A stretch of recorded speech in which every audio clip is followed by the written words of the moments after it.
We got our first injury report from the Carolina Panthers with a few updates for you guys. Here to get you caught up. Let's go. Brace yourself for the ultimate Carolina Panthers experience.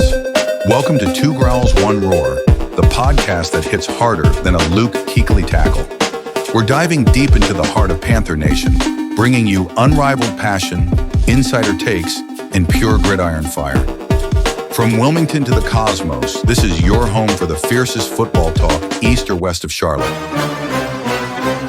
Welcome in, folks, to another edition of the Two Growls, One Roar podcast, folks.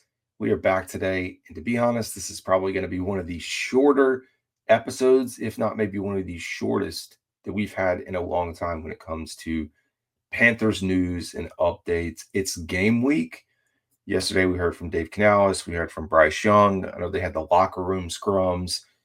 To me, there wasn't really anything significant that came out of that outside of a few injury updates that we're going to talk about on the injury report. There is some concerning news when it comes to the offensive line, but I don't think that's a surprise. And then there's some positive news with a player that has been cleared. We'll get you caught up on that in just a second. I did, as I go through this, I had, I think, 2 or 3 questions that came in from you guys across, Instagram, YouTube. So I was going to try to get those addressed as we get you guys caught up. Anyways, let's go ahead and jump right in. So we have the official injury report, and I will share this with you guys as we get tuned in. First injury report came out for the Carolina Panthers, as well as the Jacksonville Jaguars. So first on the list, Ickey Ekwonu, who we know is battling the appendectomy surgery, coming off of that in the recovery process. He did not participate, which I don't think we expected him to. He was working off to the side.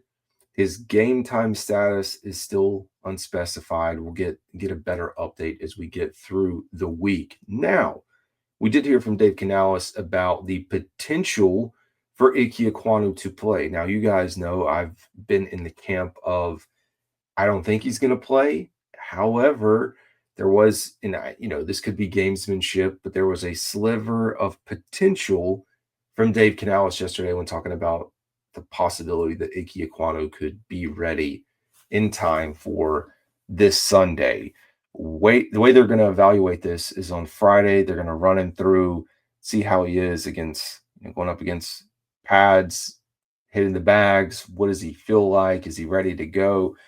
I mean, 2 weeks it's possible. 2 weeks is a possible return. You'd be talking about 14 days out. I just don't know, with this being a contact sport and having someone banging up against you on every play, where he fits. But I know modern technology, modern medicine is nice. There's always an edge case where it doesn't work or you need a little bit longer. And the worst thing you want is to have that thing get infected or, delay your return even longer. So we'll see. I'm hopeful. Again, there's a possibility, a slight chance that we get to see Ickey. And to be honest, it's important to have Ickey out there. It really is. I know Yash probably, or Brady Christensen, but likely Yash, who's been running with the ones, would be your starter. I think he's okay. I think that's the reason you brought him in. He's a swing tackle, a lot of experience. He's not the greatest, but he would have a pretty big task heading into this first game. Damien Lewis listed on here as well. We know he's battling the shoulder. I guess the ankle was added on here. Didn't know anything was going on with the ankle, primarily the shoulder, but he was a limited participant from all signs pointing that he should be good to go on Sunday for the Panthers. Damari Mathis, who's a cornerback, knee, and he's the acquisition we got via waivers, but knee, he was a limited participant. And then the newest addition to the injury report, you can see it's 3 offensive linemen and then 1 cornerback, but Robert Hunt had a foot pop up yesterday, a foot injury pop up, and not a foot that popped up, but he was a limited participant. They saw something or felt something, decided to keep him out. I hope it's not significant. I mean, you talk about having Robert Hunt out, having Ickey Ekwonu out. Not a great position for the Carolina Panthers to be heading into week 1. But we'll see. That's why you let this thing play out day by day, see what's going to happen. And then we go from there. We're not going to overreact to anything right now. And it always is next man up. But for the sake of us, knowing Jalen Coker's out, you just hope that you could go into week 1 with a relatively healthy lineup. On the side of Jacksonville, Monteric Brown, cornerback, battling an ankle injury, did not participate in practice. Wyatt Millam, an offensive tackle, battling a knee injury. He also did not participate. And then Cole Van Lannon, who is a guard, is battling a shoulder, was a limited participant. So that's all on the Jacksonville side. Now to the positive news for the Carolina Panthers. You can see that there is a tight end, Tommy Tremble, who is not listed on the injury report. We got positive news that Tommy Tremble is going to be ready to go on Sunday. That's something that we were worried about. Good to know that he went through his recovery, that everything's panned out. His path to play, to getting back, is where it's supposed to be. He's going to be needed, especially if we don't have Ickey Ekwonu. Even if we do, I think with the offensive line probably running a lot of 2 tight end sets. Again, I think that's how this thing's going to pan out. But that's really good news, in my opinion, heading into week 1. So you are still a little concerned on what could be there with the offensive line, but at least for now, you've got your tight ends in place, and I don't know what more you could want. So I'll take that all day. Now, for me, going back over here with some of the questions that we got earlier this week and trying to get you guys caught up on any other news that I might have missed.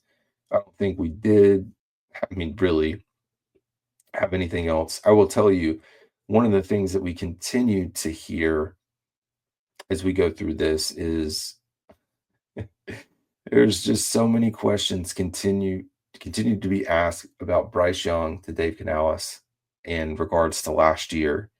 Like we're heading into the 3rd season, folks. Like that's past all the stories that you wanted to write about Bryce Young and his time going through what he went through last year. You had all off season to do that, to get prepared, and you asked all that multiple times. So anyways, it's annoying. Just is for me. I did hear on the side for Jacksonville Jaguars about the potential usage for Travis Etienne in their offense and what he's going to be able to provide. Pretty cool matchup with Trevor Etienne and Travis going at it against each other. I think Travis gets the nod if you're going over under on who puts up more rushing yards. Just naturally, Travis is probably going to get in the game way more than you see Trevor. Of course, Tank Bigsby as well. And what else do we have coming up for you guys? Travis Hunter, we've already confirmed, going to be starting as a receiver, backup as a cornerback. So, again, I would anticipate that we see a lot of him on the offensive side of the ball. And shout out to Josh Allen Hines. His son was battling leukemia. From what I heard, I believe he's fully cleared now. I saw a little bit of his story in the offseason. Love to hear that. And he's got a new charity opened up for him called 414 Hope. He's pledged to donate $410 for every sack Jacksonville gets this season to support families fighting childhood cancer. So good for him. All right, we did get 2 questions. So with the first one says, with all the injuries on the offensive line, who is going to step in to fill the gaps? Well, we can easily take a look at that for you guys live in real time here. And the picture's painted for us. So in the event that Ickey Ekwonu is unable to go, we've already mentioned that Yash Nijman and Brady Christensen would be the punch. Now we heard, again, Yash has been getting in the rotation. Damien Lewis sounds like he's going to be good to go, so I'm not concerned there. If Robert Hunt was not able to go, I would anticipate you move over Cade Mays. He does have some experience at the guard position, or potentially Chandler Zavala, but more than likely Cade. I know he's gotten in a rotation. He was getting in a rotation in Damien's spot when Damien was out, but either Chandler Zavala or Cade Mays. So I'm not too worried because it's hopefully only one game that we have to see it like this, but you never know in the NFL, the lineups, injuries, what happens week to week. I just hope that there's consistency. Like for Bryce Young's sake, I think he needs it. And we've got another question. So only two, pretty light. Are there any new or lesser known players we should keep an eye on this weekend? New and or lesser known? I mean, I would say most people know Tedero McMillan, so I would not put him there as like someone that is unknown. David Moore as well, but you never like I feel like most people know. I'm excited. I mean, on the offensive side of the ball, I'd circle Bryson Tremaine. Only because I've seen a lot of folks that said they can't believe that Jimmy Horn Jr. is behind Bryson Tremaine in the lineup. I feel like Bryson Tremaine probably going to have a decent season here in Carolina, especially with his opportunity to get on the field early. So I would circle his name. If you have just been checked out the entire offseason up until this point, which maybe I don't know, I'm curious to see what Hunter Renfrow is going to do. I think that's a given. JT, Tommy Tremble, they're not new or lesser known. Mitchell Evans, draft pick as well. And then Rico Dowdle, Trevor Etienne. Again, I don't think they're unknowns. I think on the defensive side of the ball, you're definitely going to get a lot more of that. So, again, if you've not been in the know, I don't think this is an unknown, but Turk, I think seeing a little bit of Bobby Brown the third. Again, these guys aren't unknown or new, but they are new. So I'll put that in the mix. Pat Jones coming over from Minnesota. And, of course, our two rookies, so Nick Scorton, Princely Umanmielen, the backup linebackers, undrafted free agent Van Martin Scott. I mean, there's a chance for him. We know about Trevin. Christian Roseboom, new addition. Claude and Cherilus was here last year as well, so look for those guys. At the cornerback position, I think Corey Thornton, chance for him possibly to get out there at some point. Damani Richardson and Lathan Ransom are the 1-2 punch that I'm excited to see for safety. The only other one, and I wanted to see how it plays out. Okay, at least not for now. There's potential, in my mind, for Delvon Campbell to potentially get in the mix in the return game, but at least for right now, he's not listed on the depth chart, so I don't know that we would see him.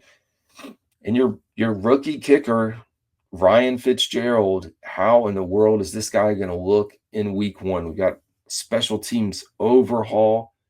I don't know that I'm confident in him. I've mentioned that numerous times, but it's not my job to be worried about him. So we'll see. And here we are, 13, 14 minutes in, and I told you this was going to be a short episode or one of the shortest we've ever done, and I blabbered on. But for the sake of my show, I keep this thing short. If I don't have anything else to say, we don't say it. So that's going to do it for today's episode. This is Carolina Dad. Y'all have a good one.